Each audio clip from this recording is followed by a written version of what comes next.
Welcome to Change Your Narrative. This is Kim. What up? What up? This is Slam. A lot has been going on since the last time we've been on air, Lam. Man, tell me about it, man. It's been a tough week, tough year. Tough week. You know what I mean? Let's see if it's gonna get better. Well, we can only hope, right? That's all we can do. You know what I mean? So last week, man, we started off the week with bad news. Terrible news, actually. Not bad. Terrible. We lost a great, an icon, a Laker legend, man. The great Kobe Bryant, man. The Black Mamba. We lost him in that helicopter accident.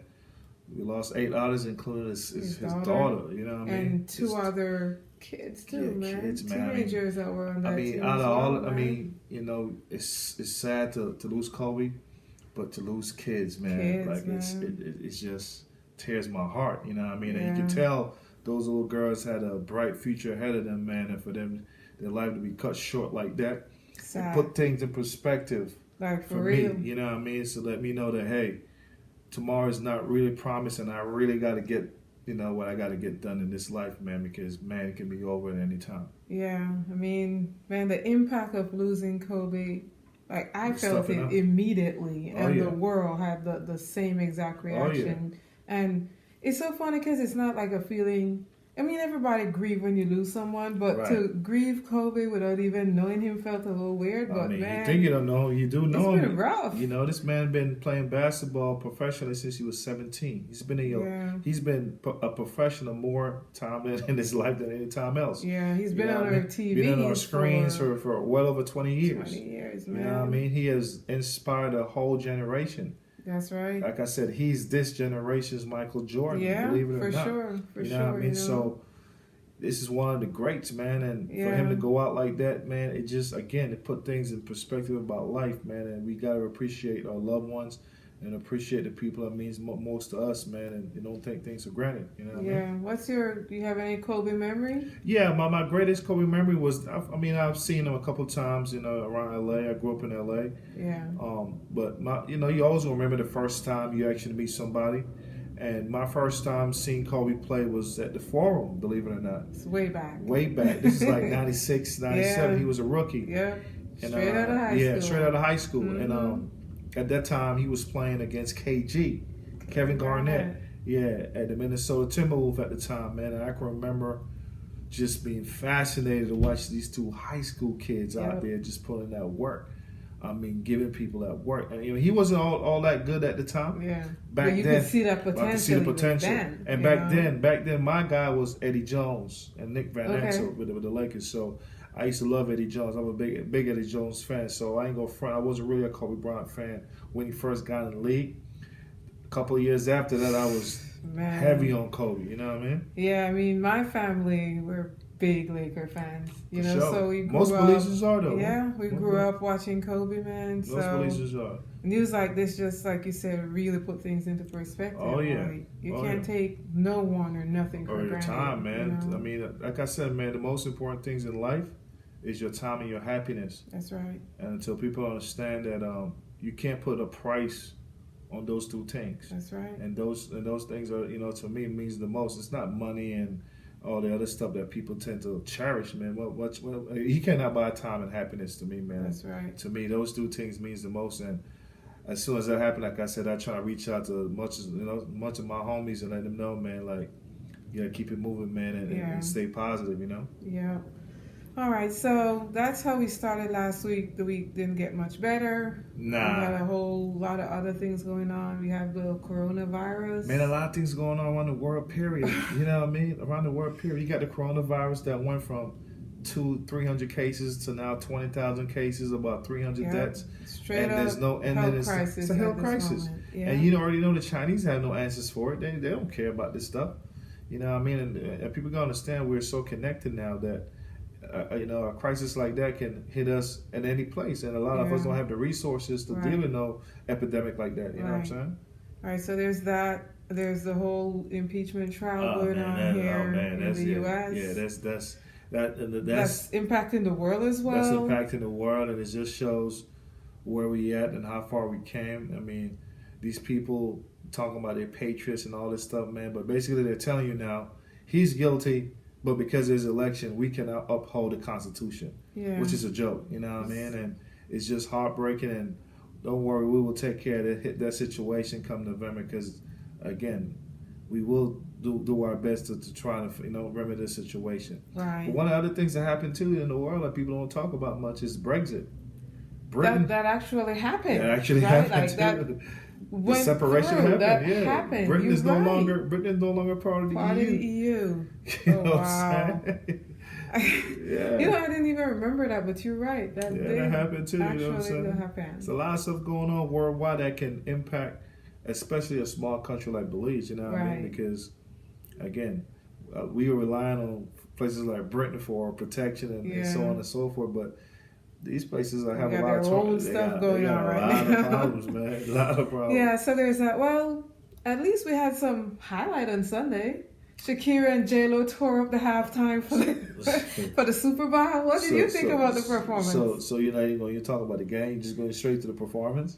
Well, I figured you didn't want to talk about the game, man, listen, considering your team lost and my team won. Well, let's get it right, man. I had no bones in that. My team my team wasn't in there. You know what I mean? Right. Being that I grew up in California, I was going to represent a California team, and I wanted the Niners to win. Right. But either way, man, you know what I mean? It was a good fought game, and it was close. Yeah. And the best team won. I had no, don't really care who actually won. Yeah, it was a good game. You know, I wanted the Mahomes to, a young black quarterback. Yeah, I think he's really good. So I think he's pretty dope, man. Again, he's deserved the MVP. Yeah. And shout out to the Kansas City Chiefs and all their fans. You know what I'm saying? Yeah. But back to what you was trying to say though. What did you think about Miss 51-year-old J-Lo? Man, first of all, on that stage. First of all, I want to say it just shows you the importance of representation. That's true. You see what I'm saying? Of course, you're gonna go there. I'm gonna go there because people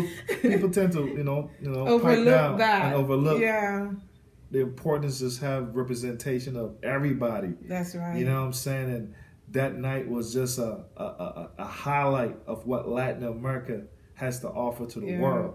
And looking at J-Lo, I think it was 50, more about that than anything else. Because it was dope. In reality, the songs were not. The songs were dope, but there were messages in there too, though. There was messages in there too. There were political messages in there too, because she started singing that. Born in the USA and came up with a Puerto Rican flag. Basically, she's saying that, Puerto Ricans are Americans too. Yeah. You know what I mean? And that was pretty dope, man. And that's what I'm saying. It's always, for me, when I see people of minority trying to, make their voices be heard, man, I'm inspired about it. And just to watch how they moved, and oh my God, for being 50 to be that active, man. And Shakira, she hasn't lost a beat. Nah, man, they're dope, man. They're dope, man. They're both dope. Yeah, so that brings us up to today. And here we are, right? So we're back for another episode. Everyone, remember, check out our website. It's changethenarrative.com. Don't forget to do that. Also, check us out on anywhere you get your podcast. You can do that.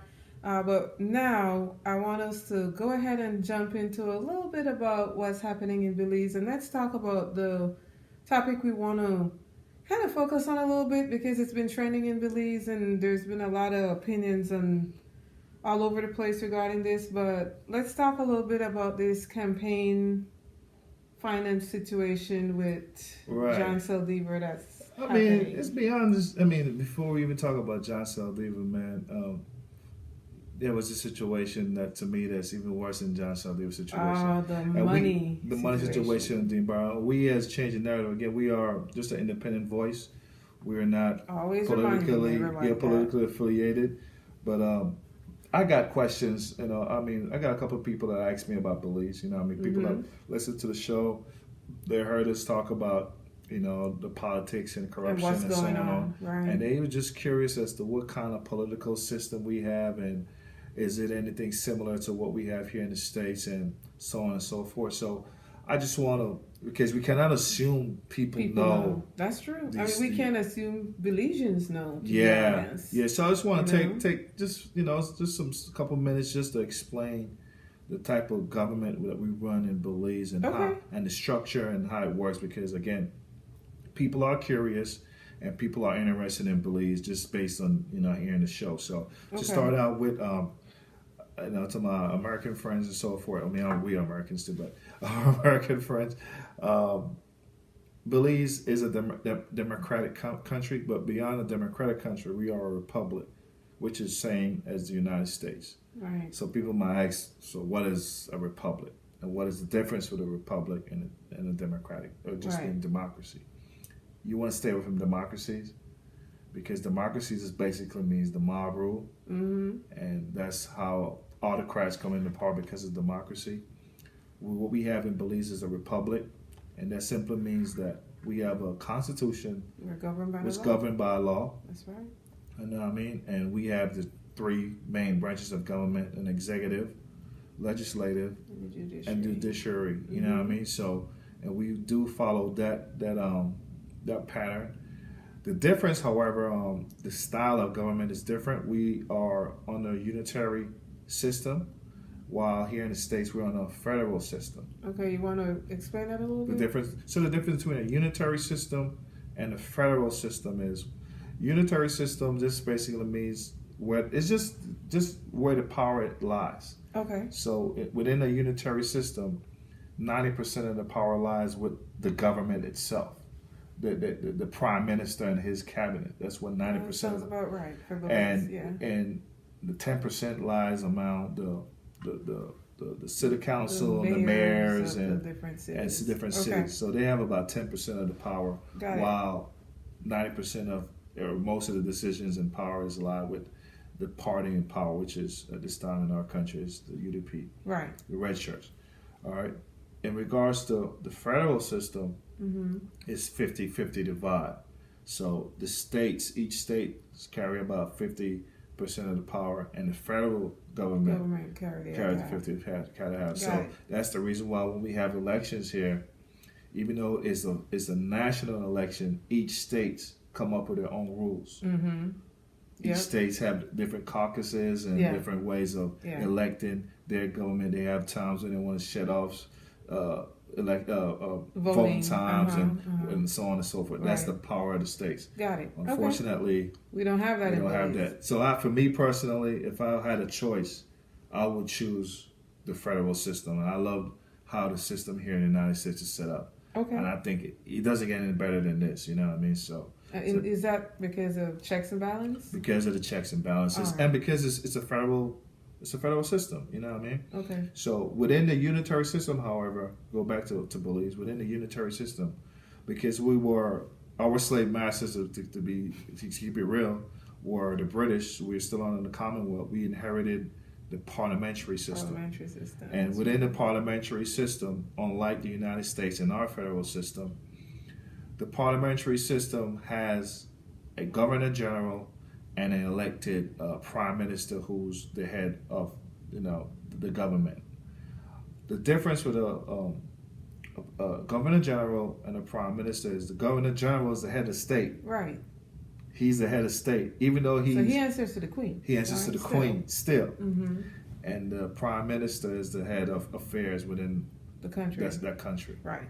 You know what I mean? I'm following you. And so that's the difference for all my people who needed to know and wants to know. So we are a democracy. We are a republic. We have representative government.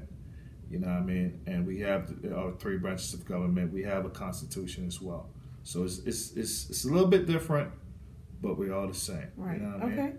So straight up. That's good background. Yeah. All right, and now you which one do you want to jump into first? The John Saldivar situation, to flow into that, or do you want to get into what happened recently with the finance situation with the Prime Minister? So the John Saldivar situation, I'm watching that kind of close, and I mean a lot of people will be mad to hear this too, you know what I mean? But they don't have a case with this man. Yeah, we and I had this discussion. Yeah, they don't have a case. We were listening to. And I understand that the opposition, their approach, because for them it's always political, and a lot of people don't understand the politics and the laws and so on and so forth. But you cannot prosecute. There's nothing to charge him with because Belize at this current time does not have campaign finance laws on their books. Okay. And a lot of the good deeds and whatever that they're talking about is within their own political, like as far as their checks and balance and accountability and so forth. It's within their own personal political parties. It's not nothing on the books or laws that states that this is how we should govern our political system and so forth. Just to make sure I understand what you're saying, the situation with John Saldívar is that he took a bribe. Well, he allegedly, because we don't know the truth behind that. Right, we haven't. But just say hypothetically, right? that if that's the case, you are saying that taking a bribe is not against the law. It's unethical. Right. Well, we know it's very unethical, but you're saying there's nothing. However, because Belize doesn't have a campaign finance law, it's not a crime. And again, this is where the people has to be educated, and the people has to take responsibility for how the system's been working. And again, this particular situation is being used by every single member in cabinet on the blue shirt side and the red shirt side. So the blue shirts right now are all up in arms about the situation. But when they were in power, they did the same thing. They're probably still doing the same thing right now, because if you ask or you trying to trail where these people are getting their money to finance their campaigns, you will find out that a lot of it is not up to par. Exactly. Both sides. But the difference with this guy is that he got caught, which is sad. He got caught. And because he got caught and it's an election year, it's being blown up. But again, Belize doesn't have campaign finance laws. So legally, there's nothing he can do. I mean, people got mad with Dean Barr when he said he was going to throw him out of camp. He said that within his party. It has nothing to do with the law. If you notice, he didn't say anything about legally what he can do with this guy. Because legally, you can't do nothing with him because it's not on the books. He didn't break any law, so to speak. That is interesting. Yeah, I mean, and again, I hate to tell the people the truth, but again, I'm not on anybody's side, but at the same time, on the side of the truth and facts. You know what I mean? So this is something that can change, though.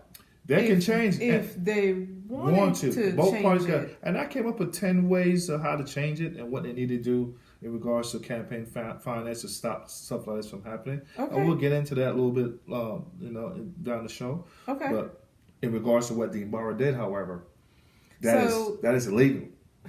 So what he did is worse than what Saldívar did, because that's actually a crime. Breaking the law, yes. All right. So again, people are not really in depth with politics and how government works. But what Dean Barr did is illegal, because what Dean Barr did was, instead of he going to the General Assembly, which is here like we come do in the States. In the States, we have the House of Representatives and our Senate. Well, in the States, the House of Representatives is responsible for our finance. Mm-hmm. So nothing gets by as far as money-wise without the approval of the House. Correct. In Belize, it's similar but a little bit different. A party could suggest, how they're going to divvy up the money. So if you want to say, well, education need $50 million and human research need $20 million and so on and so forth. But what would happen is everybody would come together and agree and vote on this is how much money is needed for those expenditures. You know what I'm saying? In the party? Within the cabinet. Everybody. Everybody. So this is full disclosure for everybody to see. Okay. And everybody would vote on it that this money will be used for that, for X, Y, and Z, if it's for fixing roads. And it's designated for those just particular for that. areas. You know what I mean? Mm-hmm. Well, what Dean Barr did, he completely bypassed all of that. Lied about it. You know what I mean? Went ahead and approved projects, made other bills, passed other bills without Congress, without the General Assembly. Okay? Again, he was fully aware of it, so he's cognizant that he's doing all this. All right? And to me, the most messed up part about it is he has no accounting of where this money went. So there's no accounting of where the contracts went, how much money is actually being spent. Oh wow! So so they're saying it's 1.5 billion, but how much out of 1.5 billion is used for personal use or whatever use? Because he has no accounting for it. So he's acting as if he's an autocrat. Right. That's what autocrats do. He just did it on his own. Did it on his own. People don't understand. It doesn't matter if he did it for some good or some bad. That's not the point. The point is we have a constitution. Just like we have a constitution in the state, Belize has a constitution. And no man in that land is above the constitution.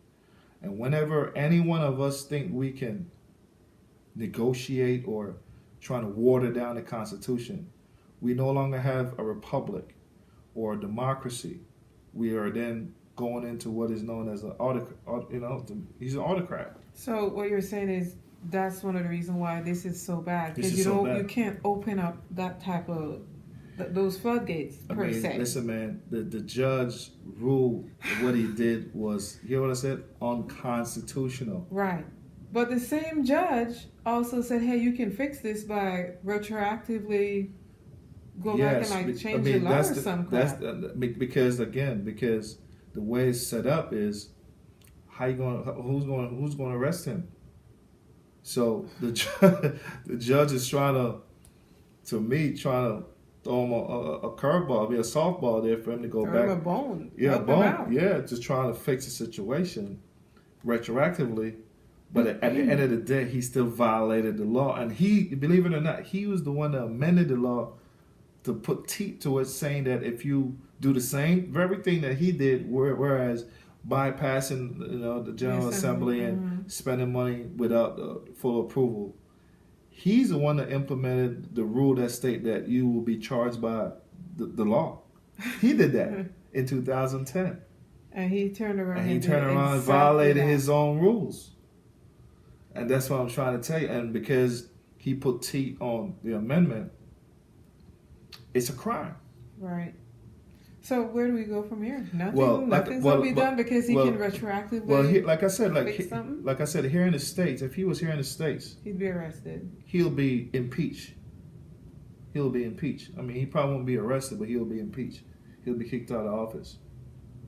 But Belize, I don't think they have never done anything of that sort, and I'm not familiar with the Constitution as much as I don't know if they have an impeachment clause within their Constitution. You know what I mean? Mm-hmm. But under our laws, he would have been impeached.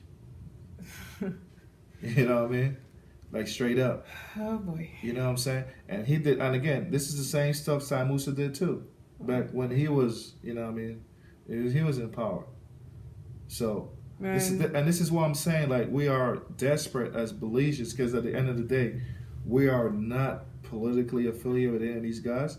But what we want to do is just educate our people and to give them options and let them know that we can fix these issues if you guys want to. You know what I mean? So I just came up with 10 quick things we can do right now to solve this whole campaign finance issue. All right, let's do it. The 10 things that I came up with, the first thing you want to do is set up a campaign finance committee, a commission. All right. And these people will be, again, independently selected. They're not going to be politically affiliated in any particular party. Mm-hmm. And their job is to just be there for oversight. Yeah. As this committee. The second thing, as far as just straight out rules, what you want to do. So what you want to do is, the first thing you want to do is to make any person that makes a contribution can only do it in their name. So you cannot contribute to a politician anonymously or in somebody else's name. Okay. Or you can't do it as a corporation. Okay. All right. The second thing you want to do is to ban all foreign nationals from donating within that's bribery and that's blackmail. Okay. When you start taking money from foreign nationals, because they want something in return for that. It's always a quid pro quo. They have no kind of. It's always a quid pro quo. Yeah. They're not doing it for free. They're doing it for someone to back in, and it can be used as blackmail. Right. So that's right. You need a ban taking any forms of gifts or finance from any foreign nationals. Okay. The third thing that I have is for all politicians need to submit their tax return prior to running for office. We don't do that now? No, they don't. All politicians need to submit their tax return prior to running for office, and that will give you a good understanding of where these guys are coming from, and it will shed light on oversight and hold these guys accountable for any irregularities that happens during their tenure while they serve the Belizean people. Right. All right. The other thing I want to highlight here is if you are, I have here. Of that. Mm-hmm. Oh yeah. So the next thing that I have is you also got to pass laws. Pass laws that would give the commission the ability to prosecute you. Right. If you break. Yeah. So you'll have an investigation, so the police can come and do the investigation, and you'll also give the committee and the DPP at this point the ability to prosecute these politicians. You know what I mean? If they're accountability is needed. If they're caught doing some erroneous or so forth. You know what I mean? Okay. So that's something we can do as well. And the next one that I have here, the next thing you got to do is families and friends. Uh-huh. All family and friends, the most they can donate to your campaign is $500. Because what a lot of politicians will do, they will have a family or friend take bribe from foreign individuals or people we don't know. Right. Dark money, as we just call it, dark money. Mm-hmm. You know what I mean? And they're the ones that will make all the collection and dump it into your campaign. Sure, that makes sense. You know what I'm saying? Yeah. Okay. And so we'll put a moratorium on these people, saying that the most they can donate is $500. Anything above that will be violating of these policies. Right. For the campaign itself, another one is for the campaign. The campaign has to disclose where they're getting all the money from, where they get their money from, mm-hmm. and how they're spending that money. Okay? So within that campaign, if you're using that money for personal use, uh-huh. you'll be charged. And that also leads to the last thing, what I would say is that leads to automatic disqualification. Okay. Because now you're violating the rules, you're cheating. You see what I'm saying? You're not playing on the level playing field at this point. Right. You know what I mean? And what's going on, a lot of these guys at Belize as of today, they're taking a lot of dark money from wherever. God knows who. I mean, that's the truth. We have no idea. And it's being crossbreed. So it's some use it for their personal use, some use it for the campaign. We don't even know what's the real accounting when these guys receive this type of money. Yeah. And that's crazy. Like, when you asked me the other day, you were like, mm-hmm. Kim, where do you think these politicians get money from for their campaigns? Yeah. You were like, the type of money that they're getting. Yeah. Where do you really think they're coming from? And it's something that we don't really think about often. Now, people don't understand, man. These guys deal with hundreds of thousands of dollars. Mm-hmm. They deal with a lot of money. Hundreds of thousands of dollars every day. Yeah. You know what I mean? And there's no real accounting on how this money is being dispersed. Right. And these type of things, like these suggestions that you have, these are things that the people could advocate for to happen. Is that right? Yeah. I mean, that's how the change has to happen, and that's the point that we are trying to bring across. I mean, just basic things right now. Like right now, I don't understand how is it that these guys can get campaign finance or collect money from a corporation or dark money, right? Mm-hmm. But there's no cap on how much money they can collect or send out, or receive. There's no cap on it. Right. You know what I mean? So one person, a billionaire could come there and just buy up Belize. Yeah. You know what I mean? You see, and these are the problems that we have in our country. It feels like for a lot of things, it's kind of like just free for all. It is free for all at this point. That's what it is. And that is why the politicians kind of do whatever they want. Yeah. And the people just sit back and either don't know or feel like there's nothing that we can do. And that's why we're here, because we want to be that voice. I think the thing about it, though, I think you're giving the people a cop-out. You know what I mean? I think the people at this point, it's like a cop-out for these folks, man. I think at a certain point, we have to hold the people itself accountable. I mean, at the end of the day, man, a lot of people don't even know who their enemy is. They think their enemy is the opposition party, a person that vote differently from them, or a person that have a different views. But again, man, if you really take responsibility, understand what's really going on a larger scale, you realize that the same people who are smiling with you, who's supposed to be representing you and helping you, right? Yeah, like I always say, who's the one.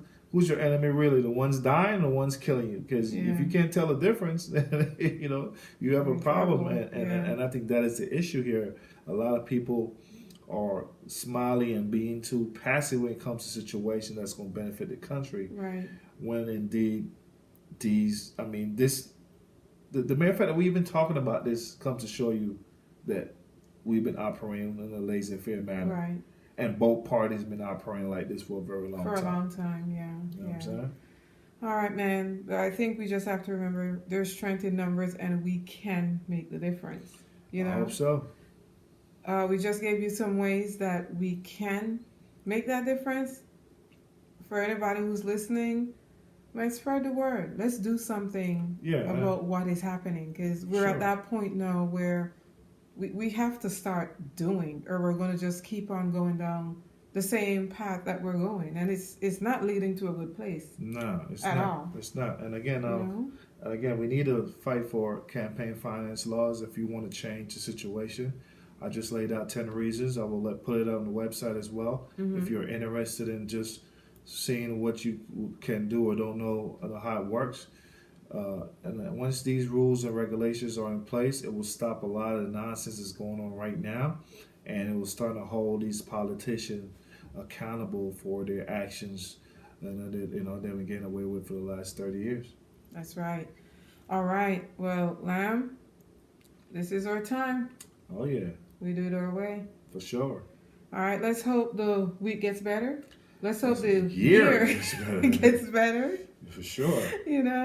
So until our next episode, we're signing off. This is Kim. Take care. Peace.